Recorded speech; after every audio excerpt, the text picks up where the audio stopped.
इन दिनों स्वास्थ्य व्यवस्था को लेकर के लगातार झारखंड सरकार कार्य कर रही है और सरकार का प्रयास है कि सुदूर ग्रामीण क्षेत्र तक बेहतर से बेहतर मेडिकल की सुविधा पहुंचाई जाए। आज हम लोग पहुंचे हुए हैं साईं नर्सिंग होम में, जहां पर साईं नर्सिंग होम के संचालक हैं आशीष कुमार सिंह जी उर्फ पिंटू जी, जो हमारे बीच मौजूद हैं। लगातार ये सामाजिक स्तर पर अपनी भागीदारी को सुनिश्चित करते रहे हैं और मेडिकल के क्षेत्र में भी अपना सेवा दे रहे हैं।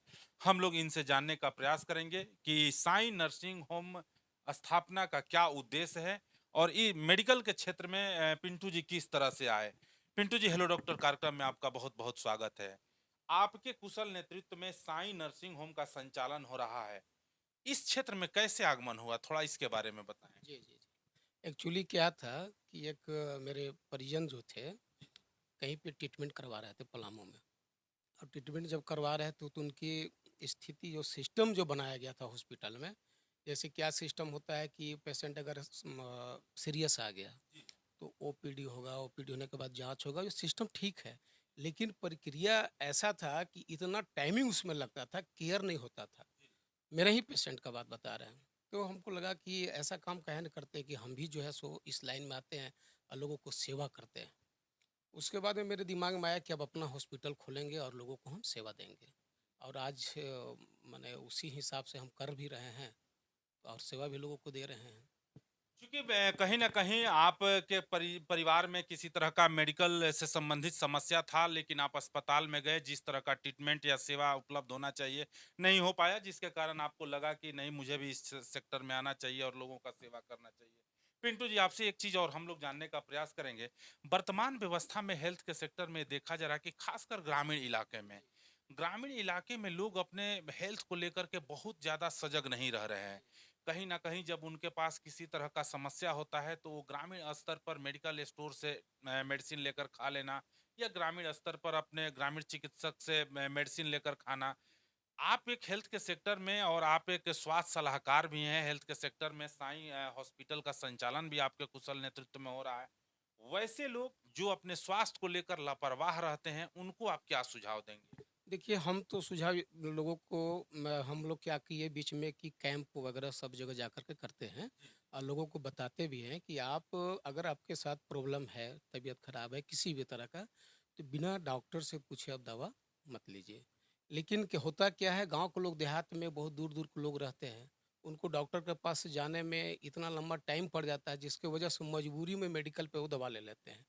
लेकिन मेडिकल स्टोर को भी मेरा जो संदेश है, उनको चाहिए कि अगर उनको जानकारी है कि ये दवा देने से ये पेशेंट को बहुत ज़्यादा किसी तरह का नुकसान नहीं होगा, ठीक हो जाएगा, तो दवा दे सकते हैं। लेकिन कोशिश उनको भी करना है कि डॉक्टर का प्रिस्क्रिप्शन हो तभी दवा दें। यही तो दिक्कत होता है लोगों को, ये दवा किसी भी तरह का मान लीजिए कि ले लिए और उनके साथ परेशानी होती है, जब बीमारी बढ़ जाती है, तब लोग फिर अपना शहर में आना आने का कोशिश करते हैं, तो तब तक तो बहुत कंडीशन खराब हो जाती है उनकी। क्योंकि पिंटू जी, लोहरदग्गा में आपका हॉस्पिटल का संचालन हो रहा है, साईं हॉस्पिटल का, और हमारे जो व्यूअर्स हैं, चाहे वो ग्रामीण क्षेत्र के हों या शहरी क्षेत्र के हों, वो ये जानना चाहते हैं कि लोहरदग्गा के साईं हॉस्पिटल नर्सिंग होम में अभी हेल्थ से रिलेटेड किन किन समस्याओं का समाधान आपके इस साईं हॉस्पिटल में हो रहा है। जी, जी। पहले तो सर आपको बता रहे हैं, आयुष्मान भारत के तहत मेरी हॉस्पिटल उससे जुड़ी हुई है। उसमें आँख से रिलेटेड जो ऑपरेशन वगैरह किसी भी तरह का हो, वो मुफ़्त किया जाता है। खाने का व्यवस्था, मेडिसिन, चश्मा, यानी कि जो भी चीज़ है उसमें ₹1 किसी का पैसा नहीं लगता है। उसके बाद हम लोग के पास चाइल्ड की भी सुविधा है, न्यूनेट का, जिसमें ऑन कॉल में डॉक्टर साहब को उन लोग सबका डेट टाइमिंग फिक्स किया हुआ है कि इस डेट में इनको आना है, इस डेट में इनको आना है। वो भी है। जनरल के लिए तो आपको हम बताए पहले ही कि जो हमारे पास डॉक्टर ड्यूटी डॉक्टर हैं। और बीच-बीच में हम लोग जैसे कैंप वगैरह आई से रिलेटेड करवाते हैं। एक्चुअली मेरा एक लक्ष्य भी है अपना पर्सनल, कि जिस तरह से प्रधानमंत्री जी का जो ये कार्यक्रम आयुष्मान भारत चल रही है, जितने भी लोग हैं गरीब गाँव घर में, जिनको मान लीजिए सुविधा है कि वो नहीं आ पा रहे हैं मेरे पास।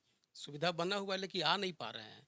भाई-बंधु क्या होता है, बुजुर्ग लोग हो गए, तो कोई उस पे ध्यान नहीं देता है। हम लोग का सिस्टम क्या कर दिए हैं कि गाँव में जा कर के गाँव से आँख वाला पेशेंट को हम लोग उठा के लाए अपना खर्च से, और उनकी ट्रीटमेंट, आँख के ऑपरेशन वगैरह सारा चीज़ करवा कर के फिर सुरक्षित उनको घर भी पहुँचाए।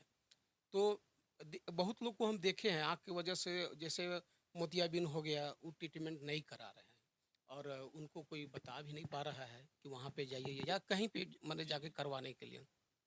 तो मेरा लक्ष्य है कि और सरकार का भी लक्ष्य है कि आँख का कम से कम किसी तरह का मोतियाबिंद से कोई नहीं बच पाए। इस पे हम लोग भी टारगेट पे काम कर रहे हैं। निश्चित तौर पर ये थे पिंटू जी, जो कि साईं हॉस्पिटल के संचालक हैं, और पिंटू जी का कहना है कि हम सबका प्रयास रहता है कि सुदूर ग्रामीण क्षेत्र में जो भी लोग रहते हैं उनको बेहतर से बेहतर हेल्थ और की सुविधा लोगों तक पहुंचाई जाए, चूंकि आयुष्मान भारत के माध्यम से भी इनके यहाँ नेत्र जांच या ऑपरेशन का कार्य होता है, जो कि बिल्कुल निःशुल्क होता है। साईं हॉस्पिटल अगर आप आते हैं तो आंख से संबंधित जो भी आपकी समस्या होगा उसका निःशुल्क यहाँ पर निदान किया जाएगा। इनका ये भी कहना है कि ग्रामीण स्तर के सभी लोगों से मेरा आग्रह है कि किसी भी तरह का अगर आपको समस्या उत्पन्न होता है हेल्थ से रिलेटेड, तो आप नज़दीकी पीएचसी में जाएं। वहां पर गवर्नमेंट की तरफ से भी काफ़ी अच्छा व्यवस्था किया गया है, कुशल चिकित्सकों की व्यवस्था की गई है।